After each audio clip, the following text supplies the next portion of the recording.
These are powerful times in our lives, but it doesn't mean we have to stay stuck in a situation that is not healthy for us spiritually. So I had to help myself. So I had to understand I was in crisis and that I could help myself out of it. And I had to allow others to help me out of that.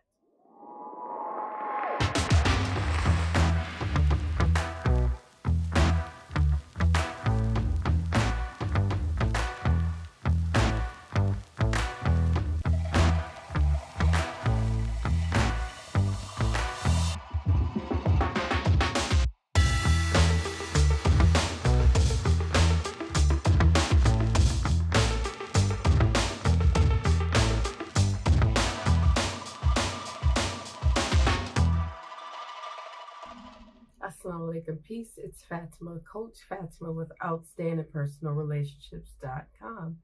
And in this video, this month the theme is spirituality. And I wanted to do a video about spirituality in times of crisis.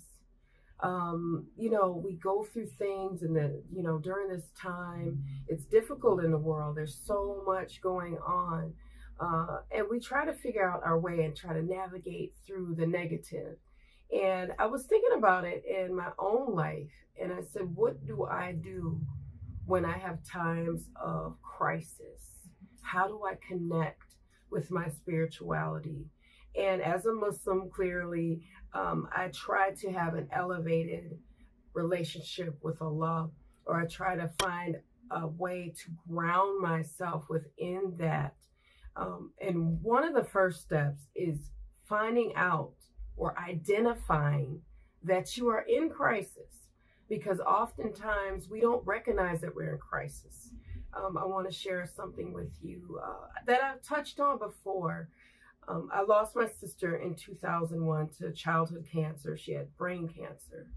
And I never had lost someone that I loved that was a child before. I lost my grandfather, yes, but I never lost someone that was a child. She got cancer when she was 9. She passed away when she was 13. And I watched her go through these peaks and valleys and this illness and losing her memory. This particular cancer, which is called a pineoblastoma, it pushed her brain to one side of her skull, and she began to lose control over her frontal lobe, her vision, things of that nature. She would repeat herself, and it was hard for me because I was much older than her. My father had children when he was very young, and then he had children after he had gotten older. So there was a significant gap between our ages. So I felt like I had helped raise her, because I did. When her parents went around, when my father and her mother went around, my grandmother and I, and, the family stepped in to help her while they were in college and while they were going through their own chasing of their demons, I'll say. And I just felt like when I lost her, I didn't know what to do. I didn't realize that it was such a big crisis for me. As a Muslim, I was at her funeral, but I was in a separate area because she was Catholic and I'm not Catholic. So the worshiping that they were doing, I was not involved in that, but I was involved in the emotional part of the service. I remember I didn't cry. I remember that I observed others being very emotional. But it took a while for me. There was a delay because I did expect her to pass because it was looking that way. She couldn't fight it anymore. It was just time for her to transition into the next steps and the next phase of exiting this life. So I knew that. I was very connected and I understood that had to happen. But I didn't realize I was in crisis. So I was at a local store with my grandmother and I was shopping. And I was looking at this black shirt. And she said to me, don't buy any more black clothes. And I said, well, what do you mean? She said, you don't do anything but buy black clothes since Brittany passed away. Because my grandmother would go with me. And I think she knew I wasn't okay. but she would go with me, and she said, don't buy anything else black. She said, go home in your closet and look and see if all your clothes are black. My indoor clothes, not even the clothes I would wear outside, but the clothes I would wear in the house. So I went to my closet, and indeed, she was right. My clothes were mostly black.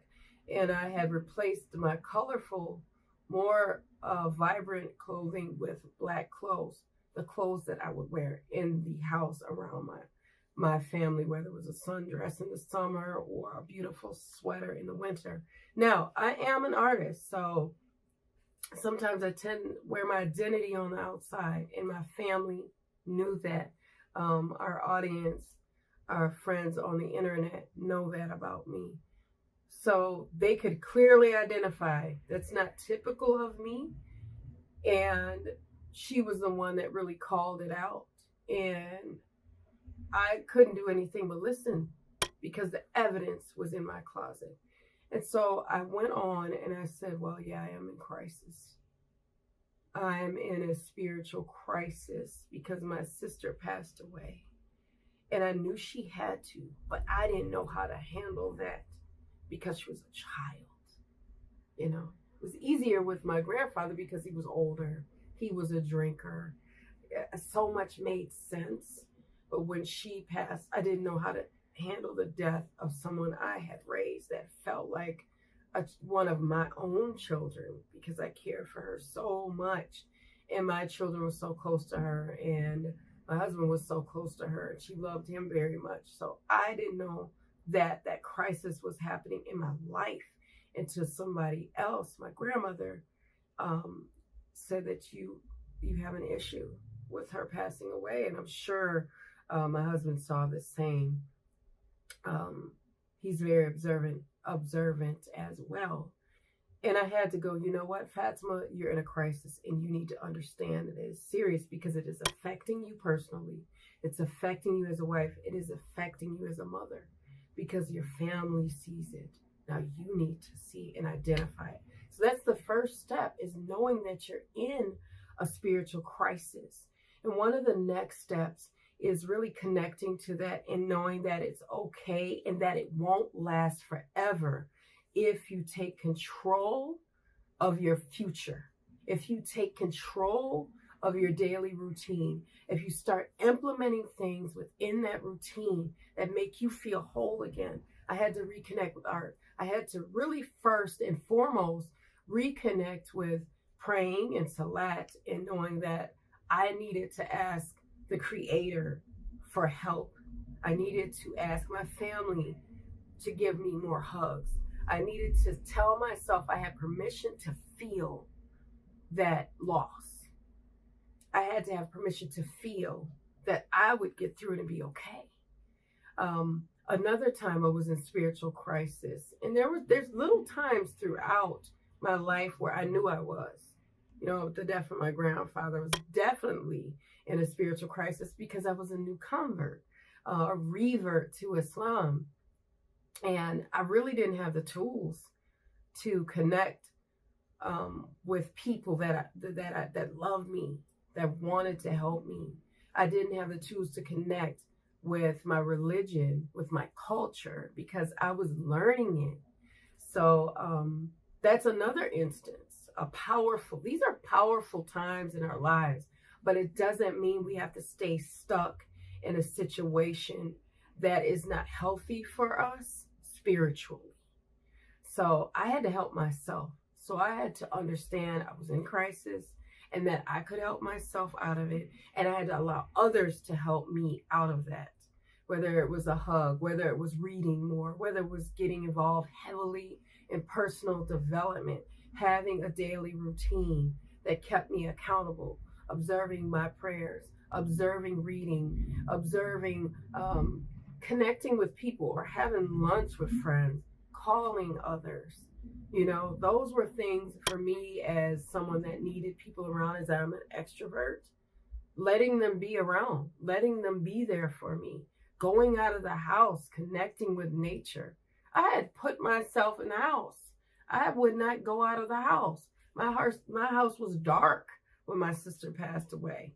I didn't like opening the blinds too much and letting the sun in. And then my family would open the blinds and let the sun in.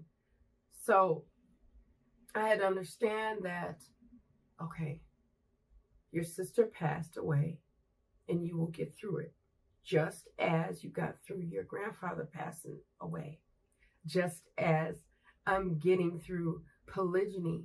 That's sometimes as an initial wife or as a co-wife, women tend to go, okay, this is a crisis for me. It does not have to be a crisis. It's something we feel inside, but we don't give ourselves permission, and you'll hear me repeat that, to be okay and say, I can get through this though. It doesn't have to stay like that. I can talk to people. I can reach out and let people talk to me. I can make myself better if I have the tools to do so. I have to be willing to do my spiritual work in order to get through it. I have to be honest, have a true conversation with myself, tell myself I'm in crisis, tell myself what that crisis may be, what it means for me, and what will I gain by pulling myself out of that. It's important. Thoughts are things. Our brains are so powerful. So whatever we tell our brains, it'll listen. If we say we're not going to get out of it, I'm not going to try, I'm not going to do it, it's never going to happen for me, it won't. But if we tell ourselves, I'm going to get through this, it might not be easy, it might not be pretty, but I can do it. And you'll see these incredible things happening. You will see things change. So the spiritual crisis that we feel may not change overnight. But if we are willing to do the work, if we're giving ourselves permission to do the work, we can get through it. That doesn't mean it has to be perfection. It doesn't have to be perfect. And you won't get perfection. But knowing that you're moving forward toward a goal, it's giving you purpose. It's giving you purpose. It's going to give you that drive that you need to succeed. And I had to learn that. And I love with, being involved in OPR, in this labor of love. We say, you know what? Things are not always pretty. Things have to be ugly, and then they become pretty, So thoughts being things is important. Self-talk is important. Self-care is important. Finding what your why and what keeps you going is important. Having a relationship with the Creator, especially, as a Muslim woman, was the most important thing for me, because I knew if that relationship was good and on good terms, and I was trying in all areas of my life, that those things would fall into place. But it's baby steps. Sometimes I get up in the morning and I say, well, I'm going to offer my prayers. I'm going to do my workout. I'm going to eat right. I'm going to start my day off with positivity. That doesn't mean you're not tired, but it does mean you're positive. Because a lot of spiritual, a lot about our spiritual routine is that we're having a focus on positivity, and we're trying our best. We're willing to do our best to feel our best.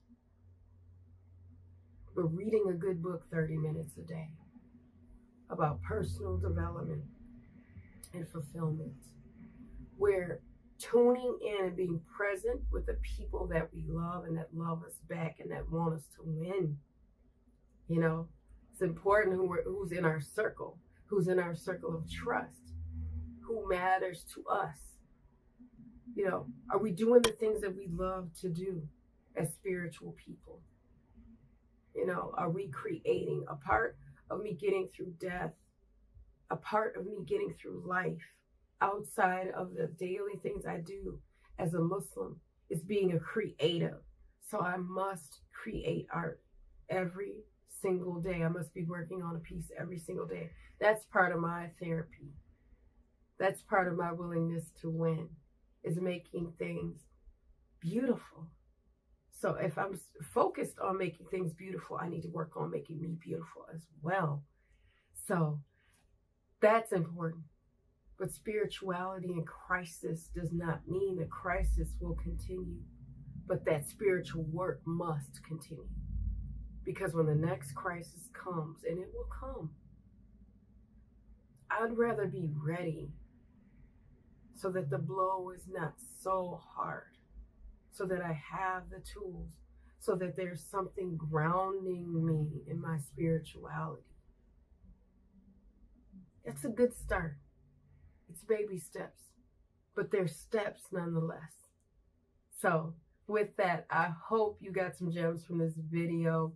Again, I'm Coach Fatimah. I hope to see you all in the next video. And remember, give yourself permission to move forward, be okay, and think about that self-talk each and every day. I'll see you in the next one. Coach Fatimah, peace. Just want to give you all a heads up on my group coaching. I'm so excited about it. So many of you have asked about it. And if you're on a wait list, make sure that you sign up to be on my wait list for group coaching by visiting coachfatimah.com to register for that. It's so exciting. I have so many different things to share with you all. If you want to level up and meet the champion within, please join and become a part of the wait list. I'll see you guys soon. Assalamu alaikum. Peace.